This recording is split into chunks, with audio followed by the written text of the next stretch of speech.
Uh, welcome to Awesome. the podcast, everyone. Welcome, Ev- everyone. Thanks Every for joining every us. every one person who's watching us. Uh, Stop that. stop that. Stop that. How you doing, Pansy? I'm good. We had a little bit of a snafu with Zoom starting this thing. Apparently, Zoom's updated. Now you're using the iPad version. That's what you always use, right? For For Zoom? the most part, yeah. Yeah. So So Zoom does this stuff. This is just one of those things, man. Like Zoom will update and hide controls and stuff. So apparently, for anyone listening, Zoom now, if you want to change your background, that's too you low. have to click on your little icon. Like if you're on your iPad or your iPhone or your mobile device, you got to click on your icon in the top left corner. And so watch this. Watch how ridiculous this is. So and I was looking at this because I was helping Pansy, and it was like, holy shit, is this for real? So you click on your icon, right? And then you go Are to you supposed to be showing us?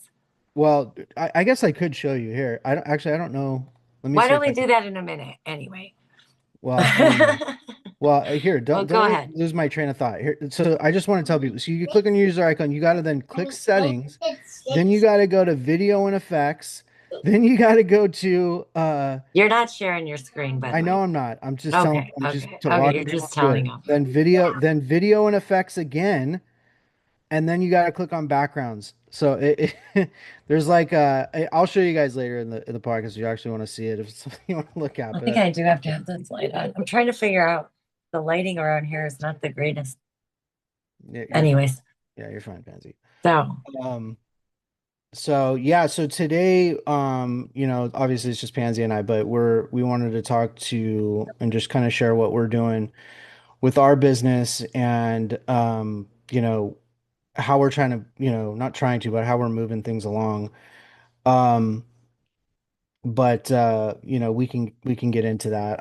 I feel like I don't know. What do you feel like is the biggest bottleneck with things right now? Just automations, just having the system up and running. What would you say? yeah, getting the right systems and the right people The in the right right systems and the right seats, people. Okay. because building a business, there's a lot of background, right, to Mm, a business. And if you don't want to be doing it all, then you have to find those people to fill those spaces. I So I agree think with that. that's Yeah. right now probably one of the biggest bottlenecks. Yeah, Is, I feel like for me in particular, what ends up happening is you get stuck in operator mode, right? I was been reading a lot about this, but essentially you get stuck in this phase where you're like doing everything yourself, trading essentially your time for money. In other words, you don't have a business. It's just another job. It's another thing that's taking up your time.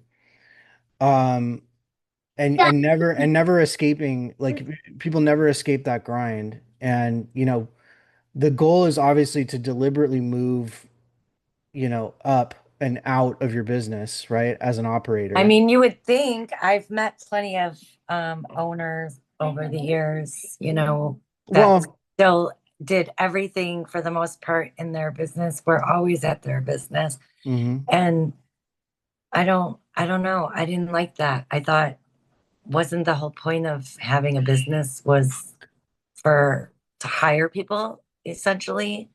Yeah, Maybe I guess it depends on how you look at it. I mean, but yeah, for me, it's not about having another job, right? yeah, that's what I'm Um, saying. yeah, and I can tell you, like my mom, I have family members, my mom in particular, like she loves what her business, she loves what she does. But if she were to leave for more than, maybe like a week or two, her business would stop functioning, like straight up. Accounting wouldn't get done. Uh, you know, But is that really a business at that point though? If Right. No, it's a you job. It's straight up it's a job for her. But the benefit for her is that she actually enjoys the job. But there's times where like in anything it stresses her the F out, and it's meat from a pig right there.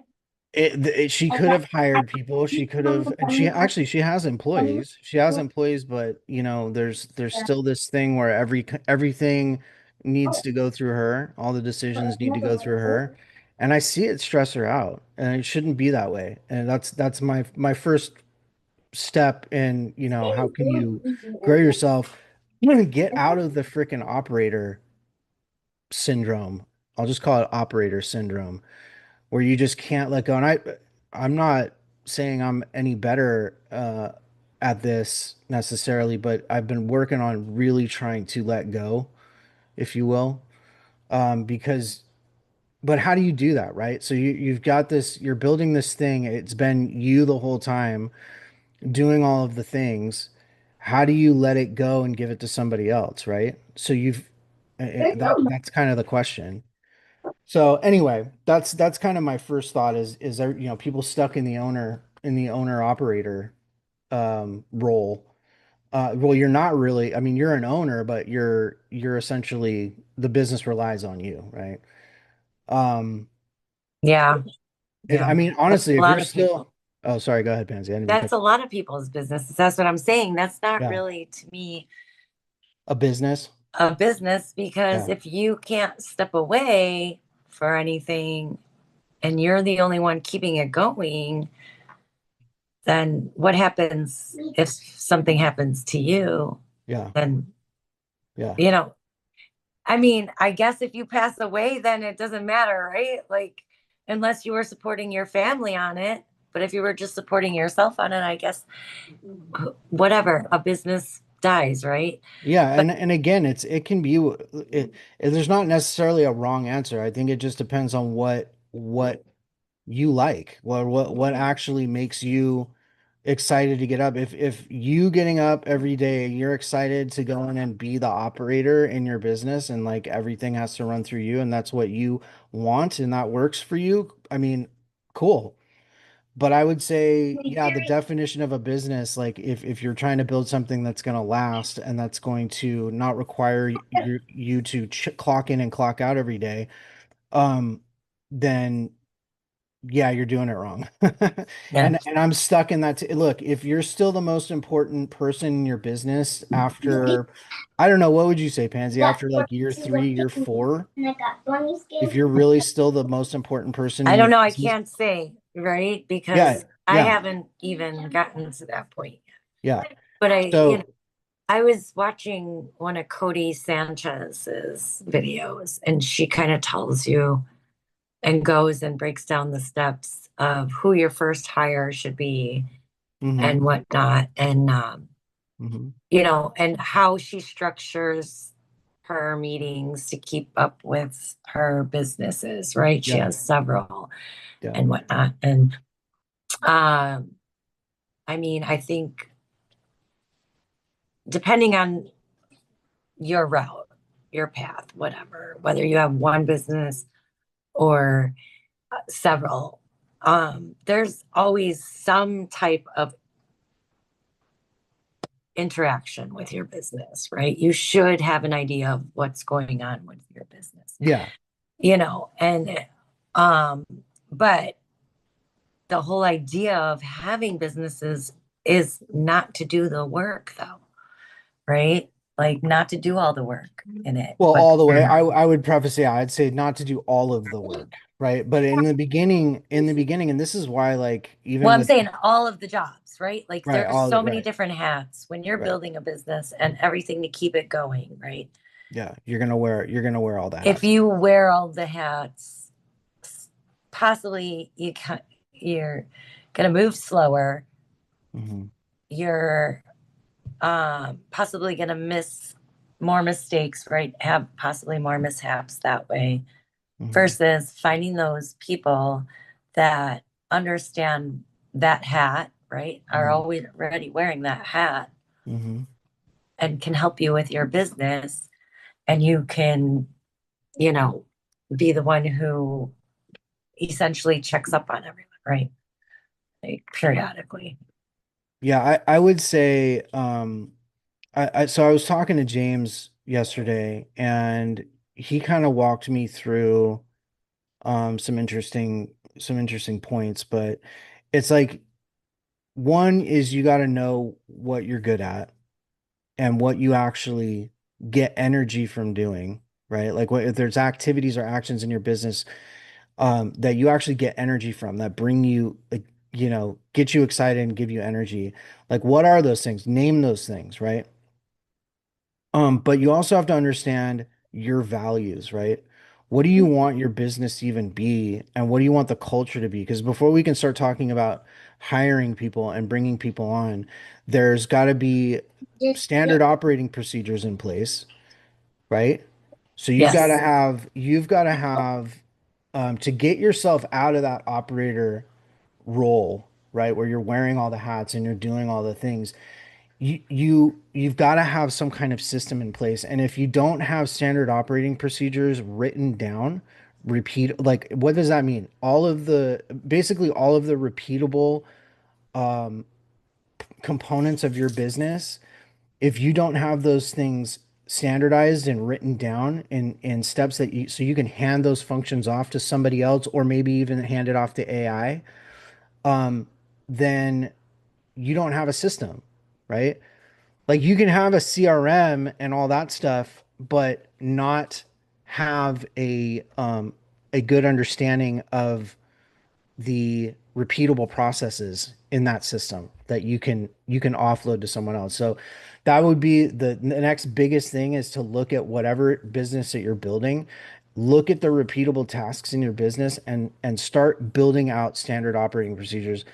Unbeknownst to Pansy, I have been doing this for a while, but the standard operating procedures change, so they're kind of living documents, right?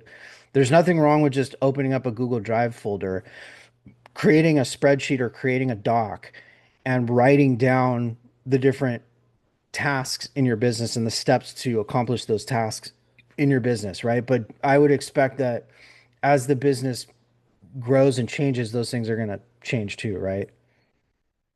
So, for me, it's actually helped me to start writing some of this stuff down, and not only writing it down. There's actually a friend of mine talked to me about this before, but really good practice is to get on a Zoom by yourself and record yourself doing the thing.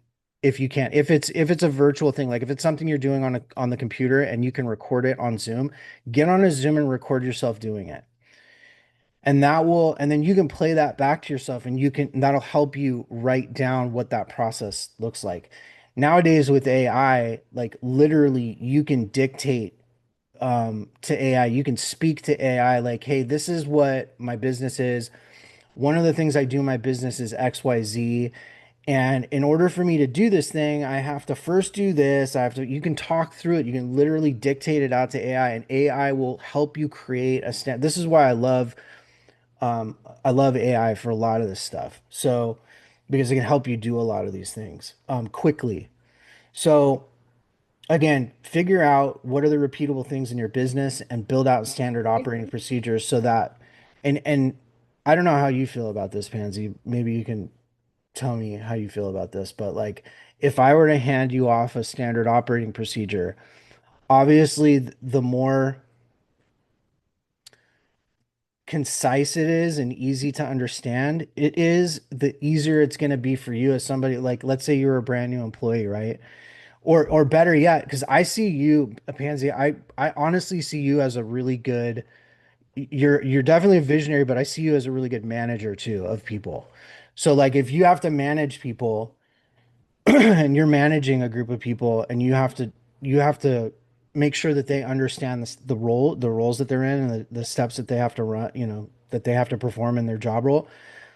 If you have standard operating procedures that are highly in depth and complex, it's going to be harder for you as a manager to understand maybe the full scope of that role, but it's also going to be harder for you to teach it to someone else and for them to learn it. Sometimes there's no, like, I don't know how you feel about that, but maybe you can share. Like, do you feel like standard operating procedures should be as in depth as possible? And if they're complicated, or do you feel like they should just be we should try and build them out at a high level so that whoever we're handing it off to can understand it first, and then you can get into the minutia like later. I think the simplest is best. Yeah. Like, you know, I used to drive a school bus, and Mm-hmm. so we didn't have the maps and stuff like that on our phones Mm-hmm. back then, right? Mm-hmm. Instead they gave us paper, right? And Mm-hmm. it was very basic. It was like an L for left, right? Left here, Mm-hmm. R here, right? For Mm-hmm. right. You know what I'm saying? It was Mm-hmm. very basic, Mm-hmm. and that worked. Mm-hmm. You know, if you can break it down in the most basic Yeah. form for Yeah. people to follow, Yeah. you know, Yeah. um, the in between stuff is gets filled in, right? Yeah. Yeah. The key And points, should be very basic, kind of one, two, three, four, whatever, yeah. like Yeah. no. Yeah. And I would say if you're not micromanaging your employees, which I don't believe in I don't I'm micromanaging not is looking for employees either, though. When I'm building a business, I'm not looking for employees. I'm working to work with other people who are already established and in their business that fits what I need for my business. I think that's a so better business model than looking for employees a lot of I times. can understand that's one business model. Actually like that. But yeah, for sure. For you, that makes sense. But for people like running a, I don't know, a retail store, you got to have employees, right? So like, True. right. And, or if you're running a wholesale operation, uh, you're going to have salespeople. You're going to have acquisitions people, closers, right? All that fun stuff. So, you do kind of have to be, and even with you, like working with other people, I would still say having your standard operating procedures at Well, least yeah, written you still down, need right? that kind of, Yeah, but I mean, ideally, the people that you're bringing to do this already kind of have their own sure, procedures to get things done, sure. Like going back to what Jesse says, I don't care really how it gets done, Yeah, like get it done, just right? get it done. Well, Like, well, and not just crappily, but you said you understand the assignment. So here, I don't give crap how you get it done.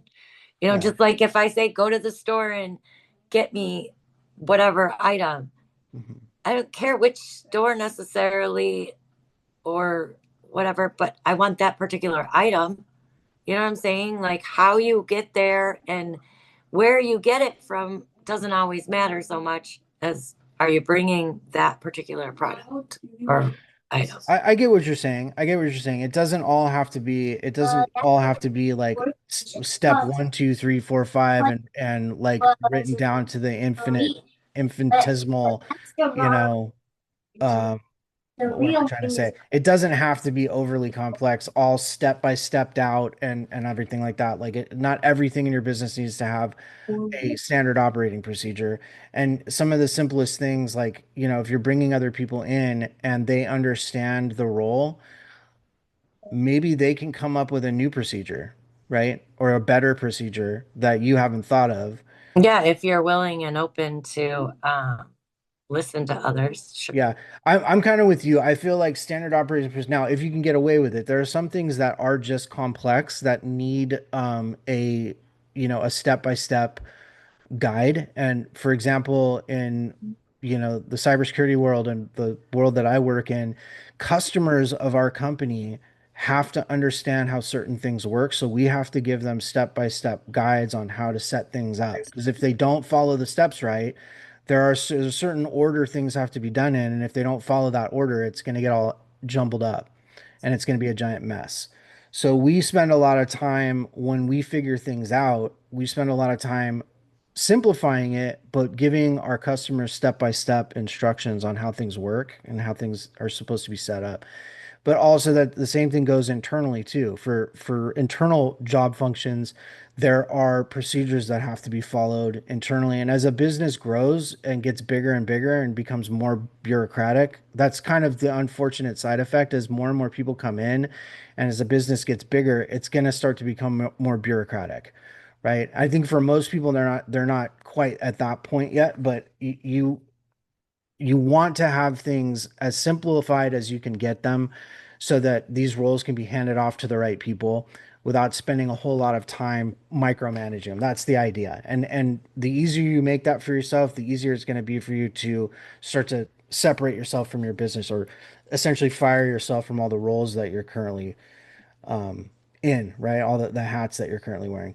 So, and again, I like the way this kind of, I read this somewhere, but essentially scaling a broken system doesn't grow your business. It just amplifies all of your problems, right? So if you've got a messed up, broken system that you haven't tested, you don't know really if it works or not, or it may work kind of, and you're trying to scale that, it's just going to amplify whatever problems there are in that system. It's going to make things more difficult.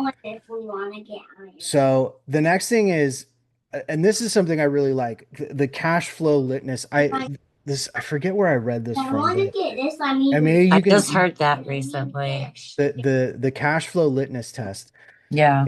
right? So like the way it works is every business decision that you make, every hire, every tool, every partnership, every investment should pass. There's three questions you should be asking yourself. Does this produce cash flow? Does this preserve cash flow? Or does this drain cash flow, right?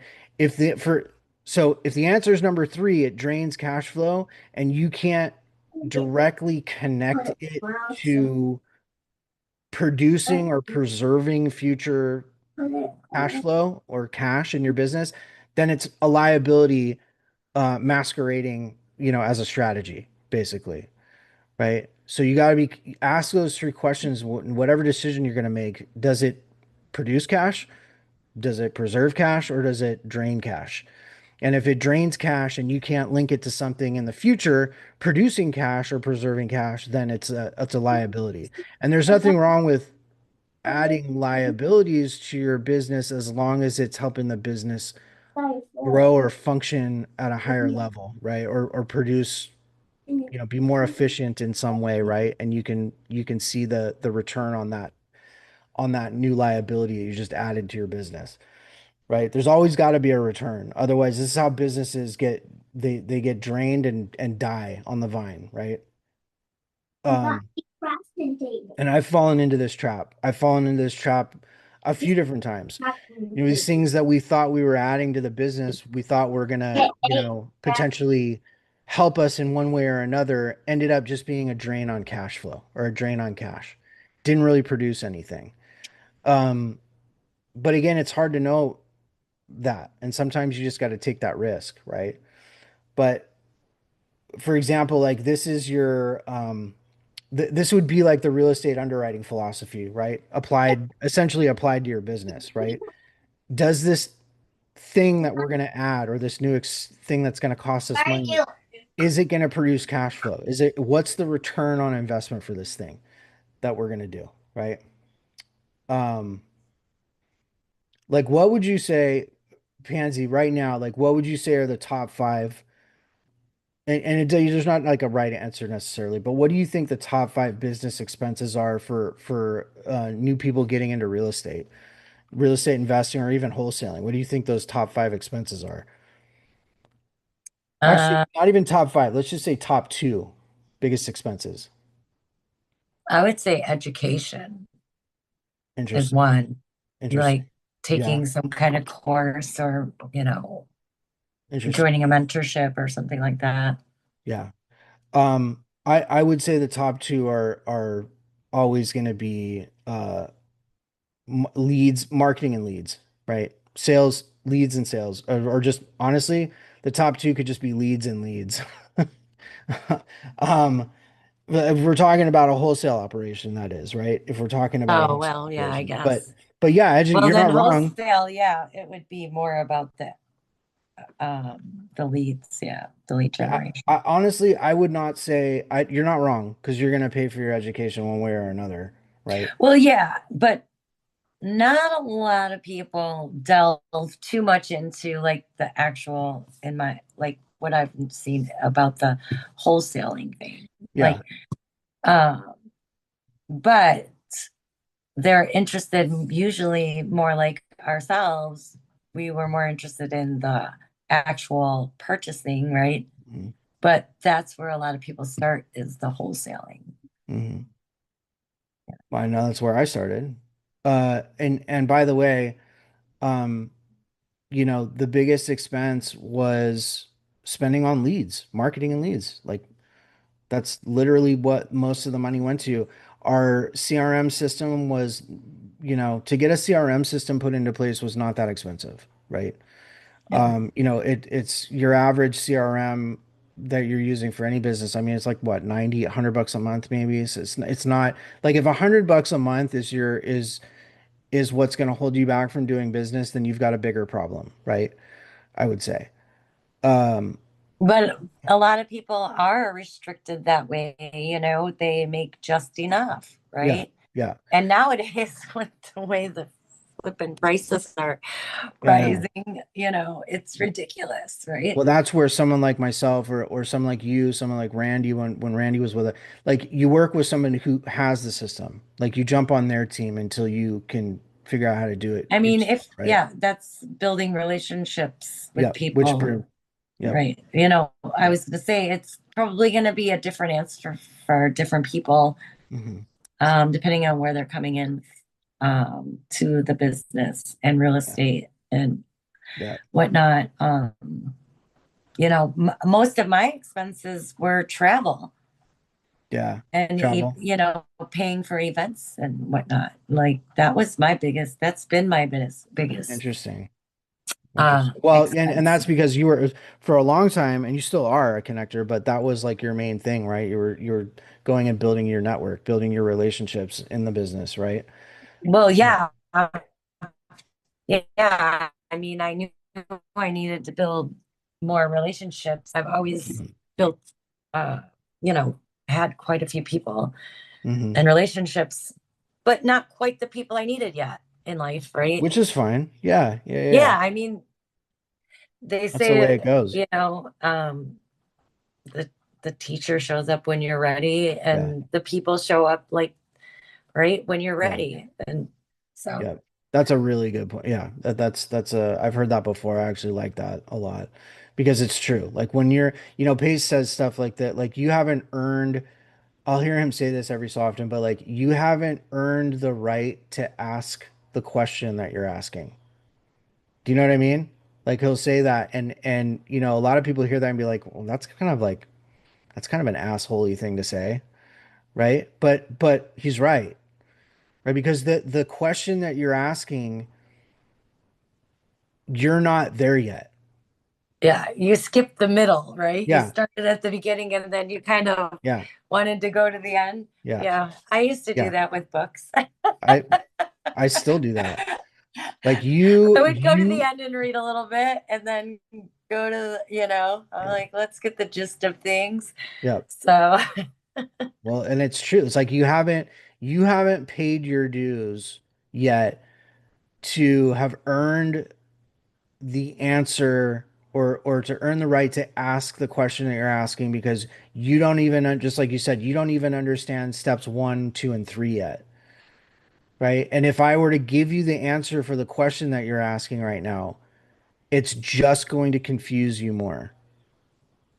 It's just going to make it more confusing for you. And so from that angle, I totally agree. But anyways, that brings me to my next step here. It's like, okay, so we talked about get out of the operator syndrome and wearing all the hats. Well, how do you do that? Well, you figure out what you're building and what are the repeatable components of the business you're building and build out your standard operating procedures. You can write them down, you can record yourself doing them on Zoom, and then you can even dictate it to AI, and AI will literally help you build out those standard operating procedures. The next yeah. thing is, right? The next thing is the cash flow. We talked about the cash flow litmus test. Like, is it bringing me cash? Is it preserving cash or is it draining cash? Whatever decision you make, you have to pass those three questions. And what is it? Define what it is. And if it's draining cash and you can't connect it to something in the future making you money, then it's a liability. The next number four that kind of brings me to the next one is your network, right? We were talking about you traveling and building your network.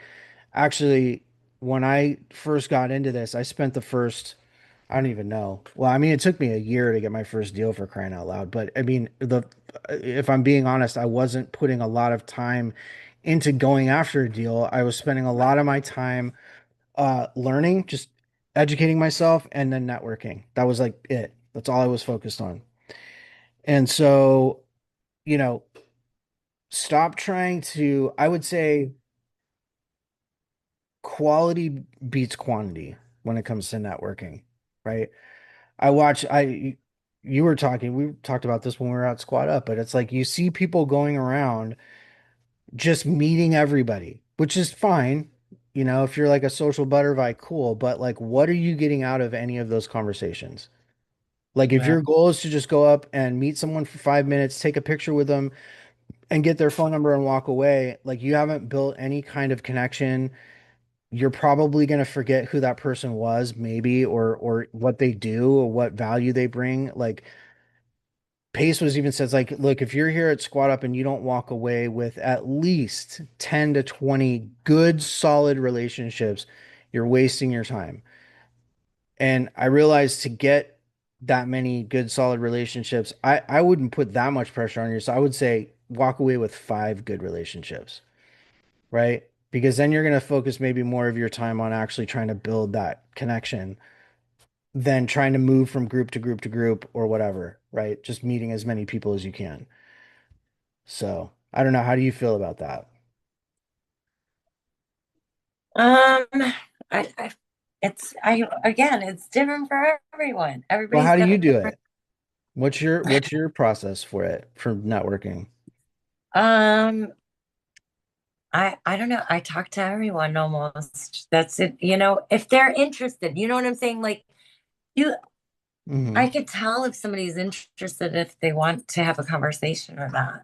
Hmm. And Sure. then I don't Sure, sure, just sure. dive and go right in for the kill, you know, uh, like, oh, you're a private money lender. Here's my deal. Like, duh.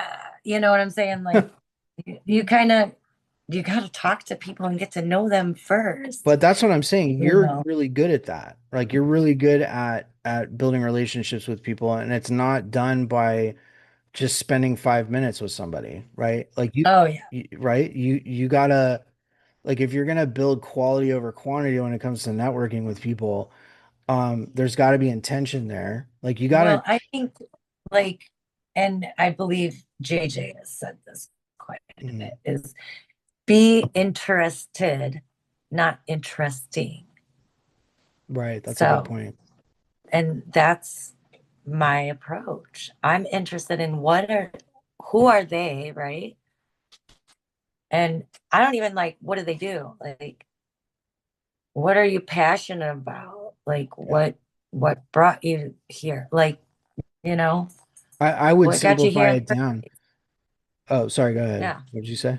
Yeah, I'm just saying, like, I see a lot of people just go in for immediately about the deal. Yeah. And, Yeah. and I- you can't start that way. Not at Yeah, I all. remember JJ talking about that too. Like, he was like, I meet these people and they're just like, "Hey, can you fund my deal?"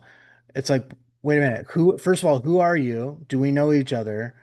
Um, if I don't know you, if I don't even know who you are and we've never talked before, like, no, I'm not gonna just lend on But your. you can't do it within 24 Yeah, hours? you Come can't you on can't land on now. my deal in 24 hours.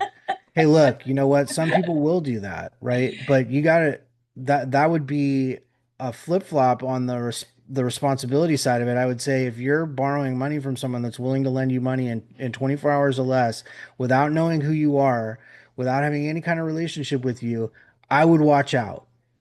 I would just watch out. Right. Uh, Yeah.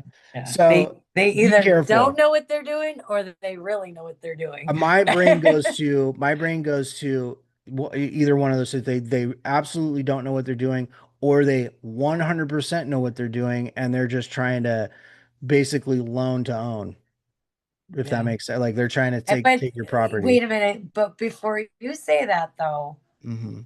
I mean, essentially, when you set up your paperwork Hmm. and you are a lender, you do want a loan to own because you don't want to get screwed out of your money. No, So, that's true. All right. No, that's a good point. so, but What it's I not a was, bad thing. It's not like we want, lenders want to take it necessarily. I think actually Jennifer could probably speak on this. She's in here like Mhm. honestly, I think the lenders would rather stay just in the lending position and get their money, right? And not have to take something, Oh, 100%. you So know. the differentiation I'm There, trying to see, make she here. goes 100%, Jennifer says. Yeah. Well, what the difference I'm trying to present here is that the if you're borrowing someone that's willing to lend you in 24 hours and they don't know you Right. at all, I'd these are be people that leery. are doing it specifically to take the property from you. Do you know what I'm saying? Like they know that Quite you don't possibly, know, yeah. they know that you don't know what you're Predatory doing. lenders. Yeah, maybe, right? But they just know that you don't know what you're doing, right? And they're gonna take advantage of it. So anyway, the point is build good relationships, and I would say I would simplify it down a little bit more. I would say ask more questions when you're meeting people. You should be the one asking the questions instead of talking about yourself. If you're talking more about yourself than you are asking questions, you're not building a connection with that person, I would say. So Yeah. anyway, stop trying to network with everyone and start being intentionally selective, right? About who gets access to your time and your energy. And, five deep And that's relationships, meant right? in a nice way. Like people Yeah. take it so negatively, but really, we only have so much time, right, during the day, depending on our schedules. And if we really plan on getting anything done for our business, then yeah, we have to be strategic and selective of where and who we spend our time with, Yeah. we're Uh, doing. so would you say like, just to bring it back to the networking thing, like do you have a number in mind when you go to these things, or are you just like whoever I meet, like however many people I meet is however many people I meet? Or are you intentional, like strategic like that, where you're like, I want to meet at least five, make at least five new good contacts? No, I don't have a limit or Okay. um, anything like I just for the most part I talk to people and like like I said, you could generally tell whether or not the conversation is going to continue and be worth continuing. Just as the other person on the other side is usually also in an intentional, you know, mindset at the time if you're going to these events, right? So, and you find out quick, is this, going to work or not? Like, you know what I'm saying? Like, and hey, my thing is I know a lot of people. So even if they're not a good connection for me, they're possibly a good connection for someone else, and I could point them in that direction, I you like know. that's a good, I like that. I like that. Where you're just like, hey, but see, you have this kind of uncanny ability, and I don't have this gene in me for whatever reason. At least I haven't honed it as well as you have. But what, like, you have this ability to be able to meet someone and be like, oh, you know what? I met someone like 4 weeks ago, that said they needed something, and you would be the perfect match for that person. Like, I just don't, my brain, but you can be intentional like that. Like, you can absolutely do that. My brains always work like that. Yeah, yeah, right. Well, look, I It mean, like stores certain words or something yeah, away, and it's like, oh, yeah. when that word, when that is brought up again, oh, you know what? Who was I just talking to about Yeah, that? who was I just talking to that said they needed a thing and now you're here and you can provide that thing? Like I would have to, and there's ways to do that strategically. You can have a contact list so that when you're talking to someone, you can go through. It's the point of a CRM. You can have the CRM on your phone and be like, hey, I know there was someone I talked to that said, said they needed a thing that you're talking about, and you can go through your contacts in your CRM and filter for those people, right? So that's one way I like where my brain goes with something like that. But you just have the ability kind of off the top of your head to remember stuff like that, which is why you're good at it. So, anyway, yeah, I would just say keep being intentional and I agree. I don't think necessarily you should go into these things and just have like a number in mind. Like just go in, be yourself, ask more questions than you are talking about yourself. And Right. you, Well, you yeah. Yeah. I mean, so yeah, you shouldn't have enough necessarily a number, but yeah, okay. So if you're not new, you should have a general idea of the strategy, right? Because there's so many different strategies, whether you want to do single family, multifamily, maybe you don't want to own or do wholesale. Maybe you want to be a TC, whatever it is that you want to know kind of who those people are a little bit ahead of time, right? And kind of keep your ears open for those things. Like I said, remember, like it's just automatic. I'm walking through the halls, and anytime somebody said Chicago, I was like, hey, you know, exactly. like, Yeah.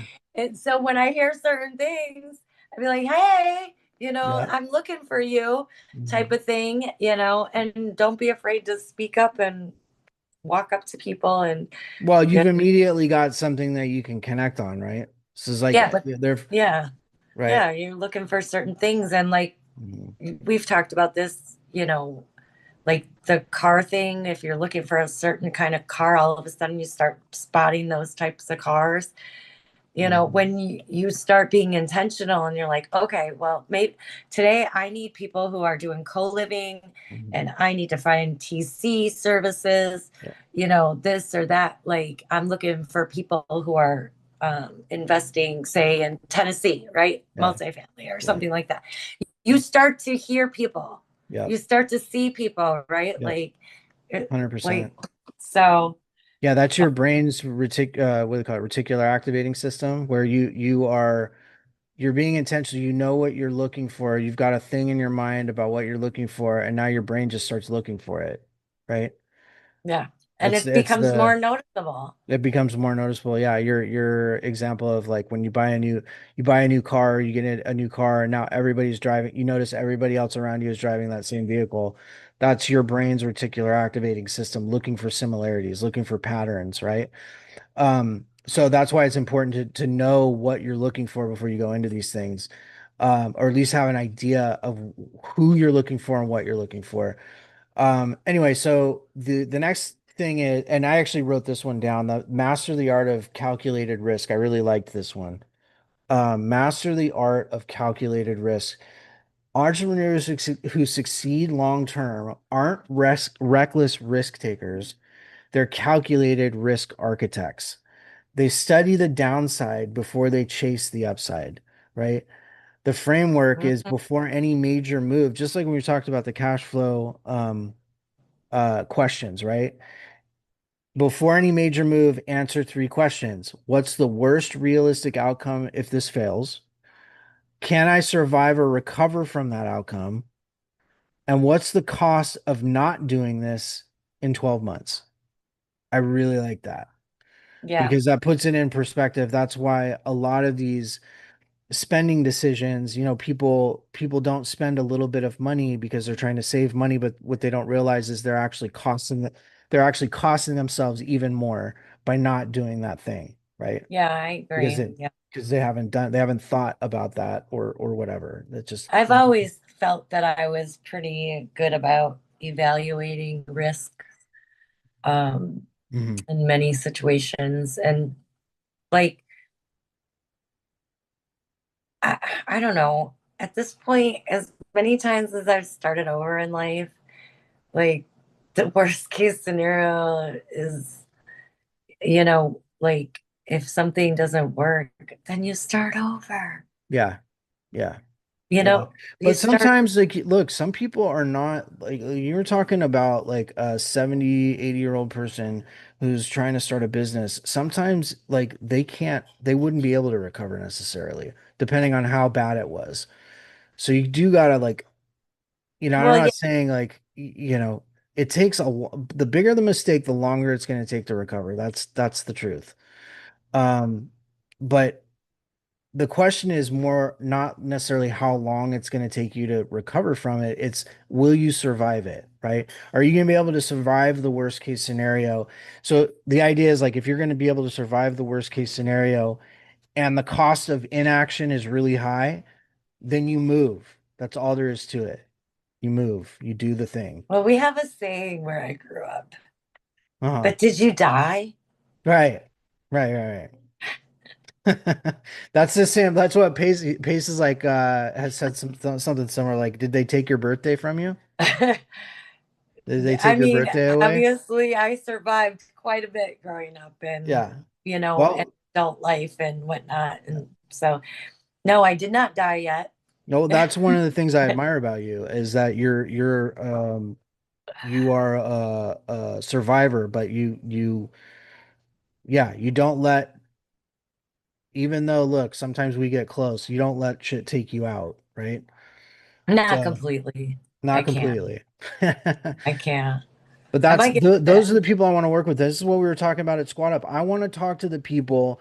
I want to do business and work with the people that can tell me the stories of how they've lost everything or gotten really close and then come back, right? How they completely fell on their freaking face and came back. So we were talking about hiring people. This is a conversation that James and I got into last night. But when he was hiring people for his new venture, he was telling me like the first interview with people was not an interview about the business. It wasn't them talking about the business. It was literally James asking that person questions about themselves. What do you like to do? What attracts you to this type of business? Where do you see yourself? And like, asking all these like very revealing questions. And that was the whole first interview. And by the end of that first interview, you know a lot about that person and if they're gonna fit and have chemistry with the people you already have in the business, if they're the right match for the business just in general, right? And then the next interview after that was talking about the business, right? So, anyway, that was something that I thought was really interesting. And one of the things when you're building a business that we talked about also was like, what are your values?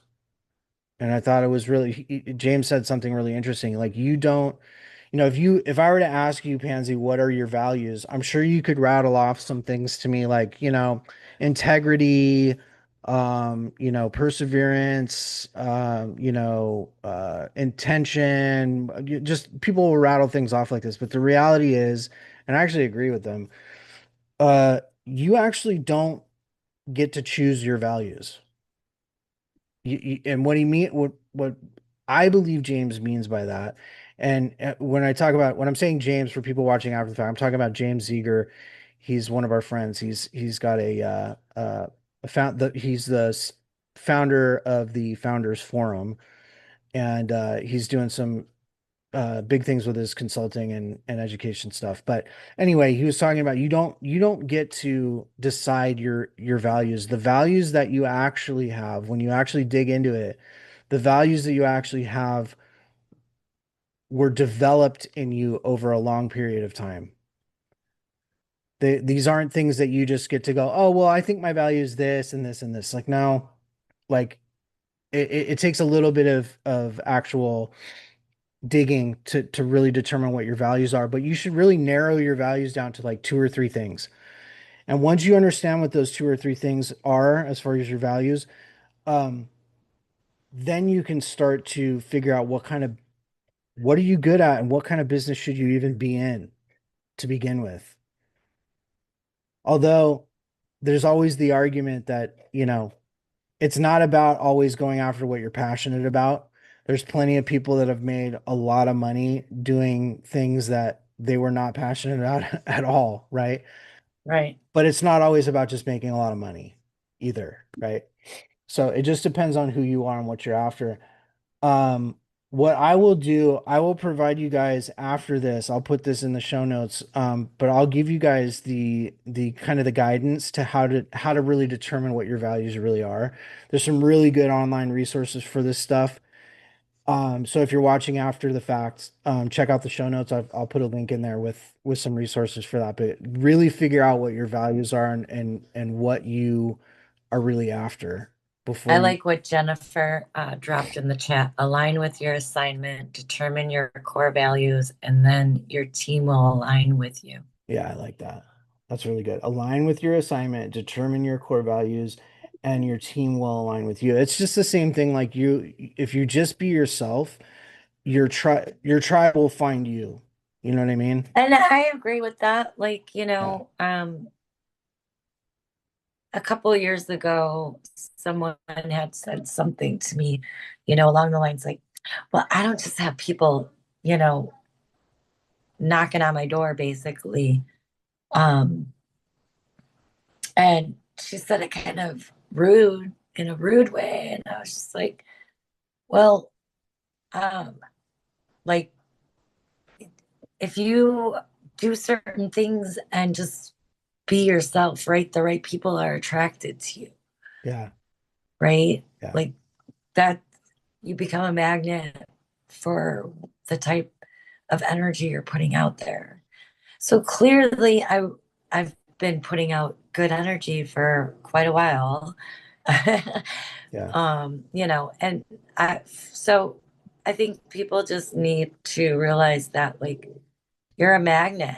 Yeah. So if you're going around kind of looking at things negatively and thinking that which who you need or your tribe is not out there, you're going to keep finding it's not. But if Yeah. you think, I know I'll align with my people and my Yeah. team, Yeah. as long as I align with my values first, right? Yeah. Then the team will come along. Yeah. 100%. 100%. Yeah, actually like Jennifer put in the chat, I don't think, I don't always think that people know who they are. If they don't know who they are, Jen, you want then to come they on and can't, talk? yeah, they can't She's know what their got so values much are. to say. Yeah. She, It's up to you. If you don't, you can come on if I you like. can. I'm sitting, sorry, podcast, and I'm sitting on the couch. That's why I wasn't on. that's Oh, okay. you're No, good. And You're my good. cat's saying do hi. your thing. You're Aw. good. No, Welcome it's to the show. actually, I was just wrote a whole freaking paragraph about that. So I was like, oh my Yeah. God, you guys are talking about my stuff right now. Yeah, it actually helps people build their teams. Uh-huh. So Yeah. Yeah. So yeah, it's the whole you got to learn about yourself first before you can really grow and really know what you're supposed to be doing, right? So like it's scary. I tell people like it's super scary because you're like if you take like the Clifton Strengths, Mhm. actually I have Rosie coming on my Chaos to Clarity this week, Rosie Noel. And if you Mhm. take your Clifton Strengths, it's scary. Like when you go to read it, you're like, oh my God, do I want to know? Do I want to know what I'm Mhm. bad at? Like, yeah, Yeah. you want to know what you're good at, duh. Maybe you Yeah. don't want to know what you're right. good at, right? But like, Yeah. do I really want to know what I'm bad at? And but it's actually super empowering, right? Because Mhm. then you know what your weaknesses are so you can when you are search once you figure out what who you are, what your values are and what your assignment is, then that's why I say your team will just kind of fall in place or your people will just fall in place, whether they're teammates or JV partners or whatever, but they'll come because you're able to now explain what you're doing Yeah. and what your value is and Yeah. who you are and what you need because you've just done all the hard work Yeah. about learning about yourself. Yeah. I really liked doing my Clifton Strengths because it's not Clifton Strengths is not about telling you what you're bad at. It's about emphasizing and highlighting the things that you are good at and the things that you gravitate to, or um the modes you sort of gravitate towards, right? Like Mhm. I'm really collaborative. I like to be collaborative. Like if I don't understand something, I like trying to find the people that do understand it and talk to them, right? Um, I'm also very I'm highly affected by what's going on around me in my environment. Um, these are things like that I was able to figure out through Clifton Strengths. So it's really valuable to get that done. You can just go look it up, Clifton Strengths, and you can go purchase, it's essentially you answer a bunch of questions. They ask a lot of the same questions in different ways. So it's kind of like that. But there's another one too. I'll have to find the name. I totally spaced on the name of it, but it's called like the human something.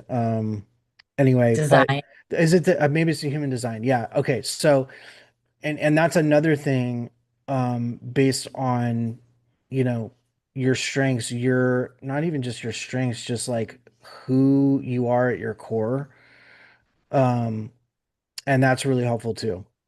Getting some of those insights, it can only help you, right? In my Yeah, opinion. and why I when I first talk about it, I focus on the negative is just because like I think that's why some people like I was afraid, I'll be honest, because I'm like, do I really want to know Mm-hmm. do I really want to know this stuff? Do I want to know, that? And so I Mm-hmm. put it off. And it was actually very empowering once I did take it, because then I was like, okay, this is who I am. This is like truly who I am. When this situation comes up for me, I know why I react that way, or I Mm-hmm. know why I handle it that way. I know why I get motivated. I know what motivates me. I know what demotivates me. Yeah. And I don't have to make excuses. I'm just like, no, this is who I am. And it was actually really empowering instead of like disempowering. So I think like when you think about it, that knowing what your weaknesses are um can be really empowering because then who you need to team up with. Need to Yeah, know that's huge. what you're looking for partners. Yeah, that's a really So Mhm. big deal. What would you say was one of the big aha moments you got from the Clifton from looking through your Clifton strengths? and this is probably why I concentrate on the negative. A couple things. One, I was in the military for 20 years. I was a very good soldier. I was very squared away. I was Mm-hmm. always where I needed to be. I was never late. Mm-hmm. All of that. And number 33 is discipline. And Mm-hmm. consistency is like 32 for Mm-hmm. me. And Mm-hmm. so what is that told me was that I need structure um in order to perform, right? And Mm-hmm. so now that I don't have a job, I'm sitting here going, how do I put structure in my life to make sure that I'm performing? I'm doing okay, but I'm not at my optimal right now, Right. you know? Right. And then Right. the other one that was really crazy was I'm an includer. That's high on my Clifton strengths. Mm-hmm. I'm an includer. And so I just naturally gather people. Like that's Okay. just what I do, right? And Yeah. so like at Squad Up, I created a bunch of groups for everybody to gather with each I other, love that. right? I love Because that. I Yeah. wanted everybody to find, their tribes, right? I And so love that. like that was I didn't premeditate anything about it at all. I just was like, I want to meet a bunch of people doing co-living all at one time. Huh. I think I'll start Yeah. a co-living group. What other I group love should we that. start? So you're So you're a people wrangler. I guess, I I guess. like I that. never knew that, right? Yeah, yeah. But there's a core value that ties to that for me, and that has a lot to do probably with the fact that I wasn't included growing up. I hate being left out, right? Like if Mm, you leave me out, um I I don't feel valued, right? Like I want to be invited to places. I want to be included. I don't want to be left out. that's pretty And so like normal. I find a lot of value in being included. And so I project that onto other people in situations and always try to include as many people as I can. And sometimes that gets me in trouble because sometimes the people that I include with each other don't get along with each other. Yeah, yeah, yeah, And they're yeah. not a bad But Yeah. see, or they're this a is bad fit. I've why. had Oh my the God. I've See? had a different effect with gathering people. I've found that I gather people and they get along so well. I kind of like get pushed to the side. I'm like, oh, okay, well, okay, Yeah. time to move on. Well, I But end up being like the glue, and there'd be no reason they would ever hang out unless I was there. Um, Mhm. but yeah, like I'm like, okay, you guys are never riding in a car together again, ever. Like I know that now. But Okay. see, this is why it's so important to ask those questions, like be a little bit strategic and ask some very more revealing questions of people and understand kind of more about who they are. Sometimes you can't do that. I get it. It's not always practical to like sit there and do sort of like a mock interview with someone. But when you're talking to them and asking them questions, there's some really revealing questions that you can come up with that you ask every person, right? And that allows you to get a good idea, at least from a high level, of what that person's about and kind of who they are, and maybe the other type of people that they'll be able to click with. Um, but again, it just you got to be intentional about that. So, but well, I I I started to get really pokey and proddy with people to yeah. where I'm like, okay, let's see what this does. If I say this to them, is are they gonna get offended? Are they gonna stop and think? And it's the people that will just like stop and think that like Yeah, I'm yeah. like, okay, I like that Pansy person, does right? that too. Pansy does that too. And so I'll ask Yeah. things that will be kind of uncomfortable, but Hmm. not in like a super negative way. I just want them to think, right? Hmm. Like think Hmm. Yeah. about what they're doing. So it's like somebody at Squat Up, he was telling me how he wanted a RV park, and I'm like, why? Um, I want one. I'm like, but why? But But why? why? Like, But what is why? what? Yeah, what? And That's a legitimate question. oh, they got mad at me. Like, I'm not going to talk to you about this anymore, Jennifer. I just want an RV park, and it doesn't matter, and I know what I'm doing, and Wow. I was just like, okay, all right.